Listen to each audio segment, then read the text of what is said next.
Okay, something a little different. We got the square root of 3. In parentheses, we have 2 plus the square root of 5. Well, let's go ahead and just multiply. So this is going to be the multiply and divide section, I guess you could say, of radical expressions from here on out.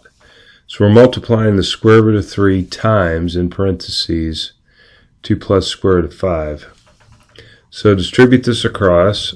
So we have, but we're going to write it like this. Instead of writing square root of 3 times 2, we write 2 times the square root of 3 plus the square root of 3. Now this doesn't matter here. Times the square root of 5. But we can combine that.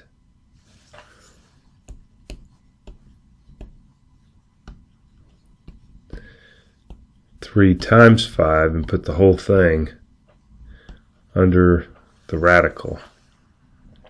Of course, we wouldn't leave it like that. We'd say 2 times the square root of 3 plus the square root of 15. Okay, the square root of 15. All right, let's take a look at another one. We have the square root of x times 3 plus the square root of x.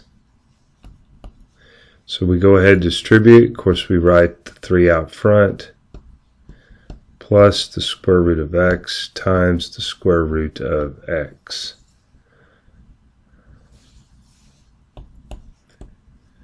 Three times the square root of x plus the square root. We go ahead and bring both those x's under the radical. However, it can be rewritten as 3 times the square root of x plus the square root of x squared. But when we square root a square, what happens?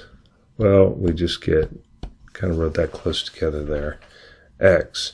Now remember why, okay? Because if we converted this back over into exponential form, right, that radical gets written as the exponent becomes a half, and then you multiply 2 times a half and you get 1, and that would be your 1 right there, which we don't write. Okay.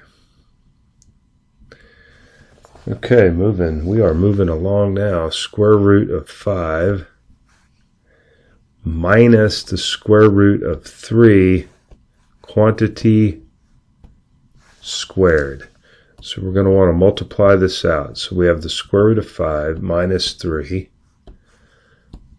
times the square root of 5 minus the square root of 3. Yep, I left that off. Got to be careful about these things. Okay, so now what do? We multiply. Square root of 5 times square root of 5.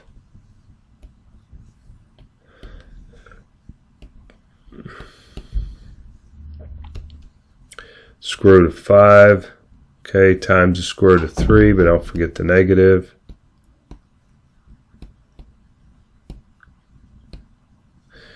And then we have this square root of 3 times the square root of 5. Don't forget the minus sign out front. And lastly, square root of 3 times the square root of 3. Now remember, the square root of 3 times the square root of 3 is just 3. And we have this minus sign and a minus. That's going to make that a plus. Okay, square root of 3 times square root of 3 is just 3. All right. Which I could have written the same thing here.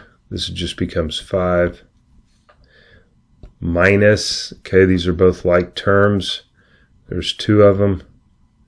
Let's just go ahead and write the square root of 3 first, and then the square root of 5 plus 3. Okay. So we have 5 plus 3, which is 8, minus 2. We can go ahead and combine these under one radical. 3 times 5 is 15. How's that? 8 minus 2 times the square root of 15. Okay, I think we'll just call it quits there. We're going to be rationalizing the denominator in the next one. See there. And don't forget,